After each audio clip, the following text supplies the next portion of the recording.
हमारे व्यस्त जीवन में ईश्वर की आवाज़। हम सिर्फ खाने पीने, भोगने और मरने के लिए नहीं बने हैं, हम मुक्ति पाने के लिए बने हैं। धर्मशास्त्र में शरीर से आत्मा तक के भूख और तृप्ति की बात कही गई है। ईसा ने लोगों को रोटियां खिलाईं जिससे वे उन्हें ऊंची प्रज्ञा और मुक्ति की बात सिखा सकें। जिनको रोजी रोटी मिल चुकी है, जिनके पास पर्याप्त धन, घर, व्यवस्था है, उन्हें मुक्ति की दिशा में बढ़ने की ज़रूरत है। क्योंकि हमारे जीवन का उद्देश्य मात्र भोग नहीं है, लेकिन योग है, मुक्ति है, ईश्वर मिलन है। 18वां सामान्य सप्ताह 5 अगस्त 2024 सोमवार। पहला पाठ नबी यिर्मयाह का ग्रंथ अध्याय 28 पद संख्याएं 1 से 17 तक और संत मत्ती का सुसमाचार अध्याय 14 पद संख्याएं 13 से 21 तक।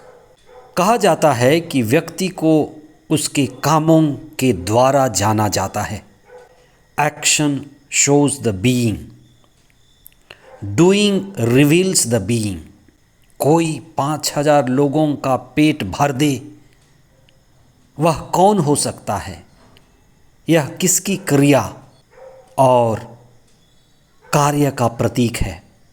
पुराने व्यवस्थान में निर्गमन ग्रंथ में अध्याय 16, जिसमें ईश्वर 40 सालों तक मन्ना बरसाता रहा, लोग यात्रा करते रहे और ईश्वर उनकी ज़रूरतों को पूरी करता रहा। यह एक प्रतीक है कि ईश्वर बड़ा कार्य करता है और ईश्वर सबका प्रबंध करता है, विशेष करके उनका जो प्रभु को जानते हैं, प्रभु से जुड़े हैं और उनको पुकारते हैं। रोटियों का चमत्कार भी उसी से जुड़ा हुआ है। ईश्वर के पुत्र ईसा, जिसे इतनी बड़ी उपाधि दी जाती है, वे ईश्वर के पुत्र हैं। इस पर आप चिंतन करें। सबसे पहली बात तो ये कि जो पिता ईश्वर करता है, सृजनहार करता है, भगवान करता है, उसका पुत्र उसी की तरह कार्य कर सकता है।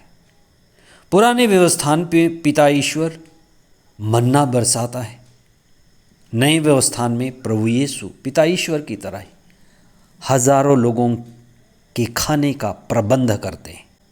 प्रबंध करना यही सबसे बड़ी बात है। दूसरी बात, सबसे पहले उन्होंने लोगों को शिक्षा दी। सुसमाचार पढ़ें तो पता चलता है कि दिन भर उन्होंने लोगों को शिक्षा दी। अंत में पता चला कि उनके पास खाने को कुछ नहीं है।